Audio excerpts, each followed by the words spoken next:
इस फिल्म की कहानी एक जंग से शुरू होती है जहां बहुत से गॉर्गियों के सिपाही अपने घोड़ों पर एक डायरेक्शन की तरफ बढ़ रहे होते हैं, जबकि दूसरी तरफ टैजोंग के सिपाही फुली आर्म्ड होते हैं और उनके आने पर अपनी तीर कमानों से छोड़ देते हैं। कुछ हमला करने वाले सिपाही अपने घोड़ों से गिर जाते हैं, जबकि दूसरे तेजी से आगे बढ़ना जारी रखते हैं। अब टैजोंग के सिपाही शील्ड्स लिए खड़े होते हैं और वो गॉर्गियों के सोल्जर्स को मारना शुरू कर देते हैं। टैंक आर्मी का पर्पस एनसी फोर्ट्रेस को टेक ओवर करना होता है। इसी तरह वहाँ गॉर्गियों का एक सोल्जर आवाज लगाता है कि हमारा खात्मा हो जाएगा, हमें लाजमी वापस चले जाना चाहिए। और कुछ ही देर में रिट्रीट फ्लैग दिखाया जाता है और इस सीन में एक नया किरदार सामने आता है जिसका नाम सैमुअल होता है। एक जगह ये दिखाया जाता है कि टैजोंग खड़ा है और वहाँ वो एक बैठी लड़की के बारे में पूछता है। उस पर इसका सोल्जर कहता है कि इस लड़की के बारे में कहा जाता है कि ये लॉर्ड्स के विजन्स को देख सकती है। इस लड़की के पास गॉर्गियों के बादशाह जमोंग की तीर का कमान होता है और वो इसको विक्ट्री की अलामत के तौर पर जंग से लेकर आई होती है। एम्परर टैजोंग तीर चलाने की कोशिश करता है और लेकिन इसका सोल्जर बताता है कि इसको कोई वील्ड नहीं कर सकता। इसके बाद जनरल योन सैमुअल को कैडेट यूनिट का हेड बना देता है और इसको कहता है कि तुम लॉयल हो। फिर इसको बताता है और इसको एक रिस्पॉन्सिबिलिटी देता है और इसको कहता है कि तुम फोर्ट्रेस की तरफ जाओगे और उसको हासिल करोगे और तुम यांग का कत्ल कर दोगे। इस पर उसे एक तलवार दी जाती है। सैमुअल कहता है कि मैं अपनी जिंदगी की कसम खाता हूँ कि ये आपका मिशन पूरा करूंगा। इस तरह नेक्स्ट सीन में सैमुअल कुछ सोल्जर के साथ एक फील्ड में पहुंचता है। वहाँ कुछ लोगों की एक कार्ट निकलवाने में मदद भी करता है। सैमुअल पूछता है उन लोगों से, क्या तुम एनसी हो? मैं कमांडर से मिलना चाहता हूँ। इस पर वो आदमी बताता है कि मैं कमांडर हूँ और मेरा नाम यांग है। कमांडर यांग का साथी कहता है कि मैंने सुना है कि टैजोंग ने स्पाइस को भेजा है जो हमारी जुबान बोल सकते हैं। ये लाजमी वही लोग होंगे। सैमुअल के सोल्जर्स ये सुनकर तलवार निकाल लेते हैं लेकिन मारे जाते हैं। फिर सैमुअल की तरफ तलवार लेकर बढ़ा जाता है लेकिन यांग उस अपने साथी को मना कर देता है और इसे साथ लाने का कहता है और ये भी कहता है कि हम इन्वेस्टिगेट करेंगे। फिर सैमुअल को यांग अब एक जगह ले आता है और उसे इंटेरोगेशन करता है और इसे कहता है कि योन्स के आदमी मुझे गद्दार कहते हैं। तुम यहाँ गद्दार के फोर्ट्रेस में वापस आ गए हो। और सैमुअल बताता है कि दुश्मन मेरा पीछा कर रहे हैं, मैं अगर इसे पसंद करूं या ना करूं, एनसी मेरा घर है। इतने देर में एक आदमी आ जाता है और सैमुअल को वेलकम करता है क्योंकि जो सैमुअल होता है वो क्लैन का आखिरी रह जाने वाला मेंबर होता है। फिर सैमुअल अकेला तलवार लिए खड़ा होता है जो इसे यांग को मारने के लिए दी होती है। फिर सैमुअल देखता है कि कमांडर एक गरीब आदमी के घर जाकर एक छोटे बच्चे को उठाए हुए होता है। वो फैमिली इसका शेबी होम आने का थैंक्स बोलती है और इस पर यांग कहता है कि ये बेबी एनसी में पैदा हुआ है, ऐसा नहीं हो सकता कि मैं ना आऊं। सैमुअल हैरान हो जाता है कि ये कमांडर यांग की अपने लोगों के लिए हमदर्दी और उनकी हेल्प देखकर, क्योंकि कमांडर यांग अपने रियाया का बहुत ज्यादा ख्याल रखता है। फिर यांग को एक फील्ड में दिखाया जाता है कुछ सोल्जर्स के साथ उनको रस्सी खींचने में मदद कर रहा होता है। फिर कुछ देर में सायरन बजने लगता है और यांग और इसके सब सिपाही सैमुअल के साथ उस तरफ चले जाते हैं। वो देखते हैं कि दूसरी तरफ कुछ सोल्जर्स आते हैं। कमांडर यांग कहता है कि ये फोर्ट्रेस को स्काउट करने आए हैं, ये रेकन यूनिट है। अगर ये यहाँ है तो टैजोंग दूर नहीं है, वो जल्द ही यहाँ इस कैपिटल को लेने के लिए पहुंच जाएगा। और वो सबको गेट रेडी बोलता है और ये कहता है कि टैंक एम्परर जल्द ही आ जाएगा। अंदर रूम में कमांडर यांग सैमुअल को जगह दिखाने का कहता है। सैमुअल दिखा देता है और उस पर यांग कहता है कि तुम मेरी बियर्ड को इससे ट्रिम करो। और हर आदमी की, हर सोल्जर की बियर्ड जंग से पहले ट्रिम होना लाजमी होती है।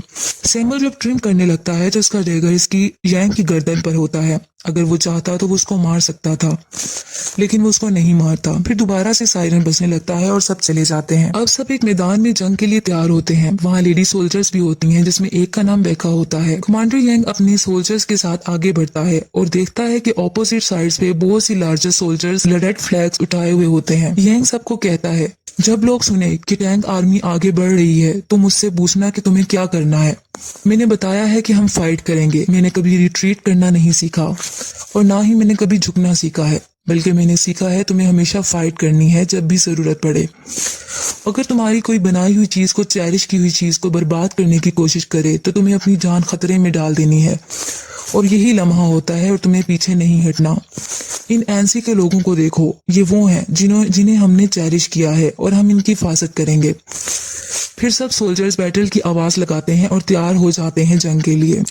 दूसरी तरफ खड़ा टैजोंग कहता है, कमांडर यांग है जिसका मुझे खात्मा करना है और इसकी कोशिशें सारी बेकार हैं। इस पर इसका सोल्जर कहता है कि टैजोंग ऐसा है कि इसने जिस फोर्ट्रेस पर नजर डाली है वो इसने उसको ढेर कर दिया है। टैजोंग सब सोल्जर्स को कहता है कि एनसी की प्रॉपर्टीज को तुमने ले लेना है और इनके बच्चों को अपना गुलाम बना लेना है। जंग शुरू हो जाती है। बड़े पत्थरों से इन पर अटैक किया जाता है जिससे बहुत ज्यादा डिस्ट्रक्शन होती है। यांग सैमुअल की जान बचाता है एक बड़े अटैक से टैसोंग वहां बैठा ये सब कुछ देख रहा होता है और वो ये देख रहा होता है कि यांग की एनएनसी की दीवार नहीं गिर रही होती। फिर वो सब सोल्जर्स को कमांड करता है कि वो दीवार पर चढ़ जाएं और सोल्जर को फॉरवर्ड कमांड दी जाती है। दूसरी साइड पर यांग अपने सिपाहियों को फायर करने का कमांड करता है। मुखालिफ सोल्जर मुसलसल आगे बढ़ते रहते हैं दीवार पर चढ़ने के लिए और दीवार पर लेडर लगा देते हैं। वो लोग नंबरिंग में बहुत ज्यादा होते हैं, लेकिन यांग भी अपने आप को डिफेंड करने में प्रॉपर कोशिश कर रहा होता है और इन पर पत्थर गिराए जाते हैं ताकि वो दीवार पर ना चढ़ सके। इस तरह ये कमांड देता है डिप्लॉय वुल्फ टीथ स्ट्राइकर। इस तरीके से इन्हें रोका जाता है, लेकिन अब दूसरी तरफ भी वो लेडर लगाकर चढ़ने की मुसलसल कोशिशें करते रहते हैं। टैसोंग अब गेट की तरफ अटैक एंड ब्रेक डाउन की आवाज लगाता है ताकि इसके सोल्जर्स उसकी तरफ बढ़ें। फिर वो फोर्ट्रेस में काफी सोल्जर ऑपोजिट साइड से आ जाते हैं और फाइट जारी रहती है। यांग कैप्टन और बेका को कमांड देता है कि वो अटैक करें और क्योंकि उनके अटैक करने का टाइम आ जाता है, बेका अपने सोल्जर के साथ सबको मार डालती है और टैसोंग की दीवार से लगाई हुई लेटर को गिरा दिया जाता है। लेकिन टैसोंग के सिपाही गेट तोड़ने में दौड़ना जारी रखते हैं और आखिर गेट खुल जाता है और वो अंदर आ जाते हैं। लेकिन इनको रोकने के लिए यांग ने एक रेलिंग जो कि पहले ही प्लान होती है सेट किया होता है ताकि वो रुक जाए। सैमुअल सब देख रहा होता है और यांग के साथ रहता है। अब यांग कमांड देता है क्लोज ऑर्डर फॉर्मेशन। बहुत ही डिस्ट्रक्टिव बैटल होती है। कमांडर यांग बहादुरी से इन्हें फोर्ट्रेस से भगा देता है और टैसोंग रिट्रीट ऑर्डर दे देता है। कमांडर यांग के सोल्जर विक्ट्री की बुलंद आवाज लगाते हैं और जीत जाते हैं। ये सायरन दोबारा बजने लगता है और तमाम सोल्जर सैमुअल के साथ आगे बढ़ जाते हैं। यांग बहुत बहादुरी से एक्टिवली जंग करता रहता है क्योंकि वहां दोबारा अटैक शुरू हो जाता है रात के वक्त और हर जगह फायर ही फायर होती है। अचानक से कमांडर को तलवार लग जाती है और कमांडर यांग नीचे गिर जाता है, जबकि ऑपोजिट टैंजो का सोल्जर इसको मारने के लिए आता है कि सैमुअल पीछे से आकर उसको मर्डर कर देता है। यांग हैरानगी से इसे देखता है कि जो मेरी जान लेने आया था उसने मेरी जान बचा दी। कमांडर यांग जख्मी होता है। आखिर जब इसको होश आता है तो टैसोंग रियर की तरफ रिट्रीट कर चुके होते हैं। फिर दोबारा गैदरिंग होती है। दूसरी तरफ टैसोंग कह रहा होता है कि मैंने वास्ट लैंड को बहुत ज्यादा हजारों किलोमीटर को हर सिम पर फतह किया है, लेकिन मैं एक छोटे से फोर्ट्रेस को अभी डिस्ट्रॉय क्यों नहीं कर पा रहा, और वो गुस्से में आ जाता है। इसी लड़की को जिसके पास वो कमान होती है कमांडर यांग की तरफ भेजता है। वो लड़की वो कमान कमांडर यांग के सामने रख देती है जो कि बादशाह जमोंग की होती है। वो बताती है कि मुझे टैसोंग ने भेजा है, वो तुम्हें एक ऑप्शन दे रहा है कि अपने आखिरी अटैक से पहले वो डर्ट मॉन्ट बना रहा है और एंसे से बुलंद बनाएगा और तुम पर अटैक करेगा, और वो कहता है कि फिर तुम इसके अटैक से बच नहीं सकोगे। इसके अलावा वो ये भी बताती है कि टैसोंग के आदमी बहुत बड़ा हमला करेंगे और अपने तीरों को बारिश की तरह भेजेंगे। अगर तुम हार मान जाते हो तुम्हें हर चीज ऑफर करेगा। एक दफा डर्टमंड कंप्लीट हो जाए तो सब खत्म हो जाएगा।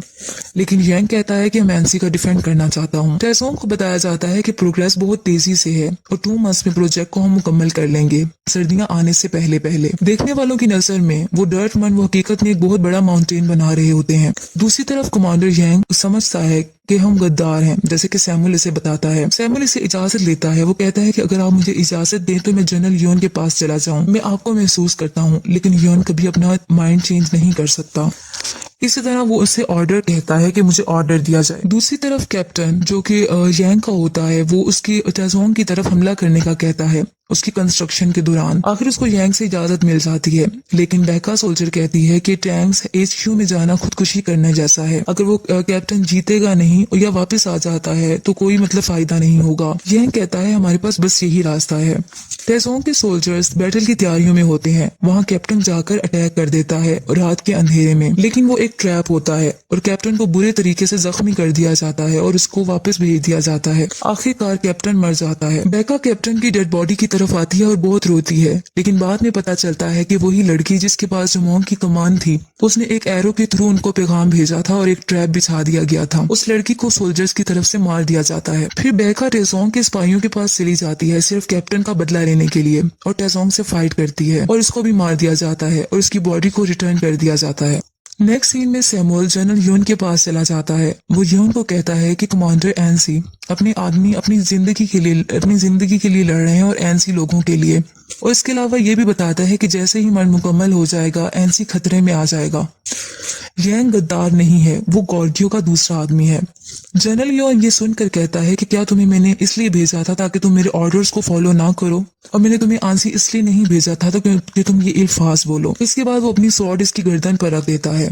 इसके बाद सैमुअल उसको समझाता है कि यांग इस मुल्क का शहरी है, इसको गद्दार कहा जाता है, लेकिन फिर भी वो एनसी के लोग इसके लिए फाइट करना चाहते हैं। वो इससे जनरल यॉन से रिक्वेस्ट करता है कि एनसी की हेल्प की जाए और उसे बचा लिया जाए। उसी तरफ कमांडर यांग अपने सिपाहियों के साथ बहुत सारी प्लानिंग कर रहे होते हैं। जैसे कि कमांडर यांग के सिपाही कहते हैं कि यहाँ की सॉइल में बहुत से पीपल्स हैं, वो दूसरे ट्राइब में सही मिक्स नहीं हो सकती। अगर हम अर्थ के अंदर डिग कर देते हैं तो वो टॉपल कर सकती है। दूसरा कहता है कि बिल्कुल सही, ये आसानी से गिर सकती है और हम गार बनाते हैं, लेकिन गार बनाना भी आसान नहीं है। इस तरह यांग कहता है कि मैं तुम सब पर ट्रस्ट करता हूँ कि ये होगा। दूसरी तरफ टेसोंग बैटल की तैयारियों में मसरूफ होता है और सिपाही मुसलसल काम करते रहते हैं और आखिर एक शानदार दीवार कायम कर देते हैं और कहते हैं कि ये वाकई ही एक शानदार व्यू है। टेसोंग अपने सोल्जर्स का काम मुकम्मल करने पर सबको फीस देता है और सबका खाने का इंतजाम करता है और ये कहता है कि एनसी को हम कल गिरा देंगे। फिर इसी तरह यांग अपने बैटल की तैयारियों में मसरूफ होता है। इसका सोल्जर बताता है कि काम मुकम्मल हो गया है टॉपल करने के लिए। इस रात बिजली बहुत तेज चमकती है और तेज बारिश होती है। यांग के सोल्जर्स कहते हैं कि ये पानी से भर जाएगा इससे पहले कि हम इसको नॉक डाउन करें। इस तरह नेक्स्ट मॉर्निंग तमाम टेसोंग के सोल्जर्स बहुत ज्यादा तादाद में एक सीक्वेंस से खड़े होते हैं, जबकि यांग के सोल्जर्स नीचे बनी हुई केव में पानी के अंदर होते हैं और वहाँ पानी खड़ा हो चुका होता है और पूछते हैं कि हमें क्या करना चाहिए। इनमें से एक कहता है कि हम अपनी कुल्हाड़ियों से इसको चॉप कर सकते हैं। जैसी जगह इन्होंने बनाई होती है वो पानी से भर जाती है, वहां जाकर वो कॉलम्स को काटने लग जाते हैं अपनी कुल्हाड़ियों के जरिए। जंग शुरू होने लगती है जबकि यांग के सोल्जर उस केव में मुसलसल कॉलम्स को तोड़ रहे होते हैं। जैसे ही टेसोंग के सिपाही हमले के लिए इस बनी हुई जगह पर स्किलफुली आते हैं, वो गार से यांग के सोल्जर इसकी रूट्स को खत्म करने लग जाते हैं, जिससे वो बनी हुई जगह हिलने लगती है और वो बना हुआ डर्ट मड गिरने लग जाता है। यांग के सोल्जर्स उस कार में अपनी जान की कुर्बानी दे देते हैं सिर्फ एनसी पीपल को बचाने के लिए और इस तरह टेसोंग आर्मी की जो टेसोंग की आर्मी होती है वो मड से नीचे गिरना शुरू हो जाती है और प्लानिंग कामयाब हो जाती है। टेसोंग की आर्मी डिस्ट्रॉय हो जाती है और बहुत बड़ी डिस्ट्रक्शन होती है। अब यांग आगे बढ़ने की कमांड करता है और एनसी सोल्जर्स हमला कर देते हैं। यांग खुद भी तलवार लेकर उन पर हमला करता है और आगे बढ़ता रहता है। सब खुशी से आवाजें बुलंद करते हैं और फाइट मुसलसल होती रहती है। टेसोंग कहता है कि मुझे यांग का सर प्लेट पर रखा चाहिए, मैं नहीं रुकूंगा जबकि एनसी हमारा ना हो जाए और नॉन स्टॉप अटैक जारी रखो। अटैक्स दोनों तरफ से बराबर होते रहते हैं और इससे एरोज एक दूसरे पर गिराए जाते हैं। इवन के वॉर होते होते रात हो जाती है। अटैक्स मुसलसल जारी रहते हैं। यांग अपने सिपाहियों का हौसला बुलंद करता रहता है कि वो हिम्मत न हारे। नेक्स्ट मॉर्निंग भी ऐसा होता रहता है। अब यांग के हाथ भी बहुत ज्यादा जख्मी हो जाते हैं क्योंकि मुसलसल फाइटिंग हो रही होती है। अब यांग बादशाह जोमोंग की कमान मंगवा लेता है और अपने सोल्जर्स को लाने का कहता है, लेकिन दूसरी तरफ सोल्जर कहता है कि इसको कोई वील्ड नहीं कर सकता। लेकिन यांग कहता है कि होली किंग जोमोंग ने इसको यूज किया था। इस पर यांग अपने लॉर्ड से मदद मांगता है और दोबारा तीर को मान से निकालने की कोशिश करता है और कहता है कि हम इस वार को खत्म करेंगे और सबकी कुर्बानियों को जहन में लाकर तीर छोड़ना शुरू कर देता है। फिर एक लंबी खामोशी हो जाती है कि जोमोंग की कमान से निकला हुआ तीर टेसोंग की डायरेक्टली आंख में जाकर लगता है। वो एक आंख से ब्लाइंड हो जाता है। फिर यांग की पूरी आर्मी पूरी करेज के साथ इनकी तरफ बढ़ती है। टेसोंग अपनी हार कबूल कर लेता है और कहता है आई हैव लॉस्ट। सैमुअल अपनी गॉर्गियो की आर्मी को लेकर भी वहां पहुंच जाता है और सब अब विक्टर्स बन जाते हैं। बादशाह टेसोंग स्क्यूम हो जाता है और अपनी जंग में दम तोड़ जाता है और वो दूसरों को बताता है कि गॉर्गियो पर हमला ना करना। फिर इसी तरह लास्ट सीन में यांग और सैमुअल आपस में बात कर रहे होते हैं एनसी फोर्ट्रेस के बारे में। इस तरह थोड़ी सी डिस्कशन के बाद सैमुअल वहां घोड़े पर सवार होकर चला जाता है।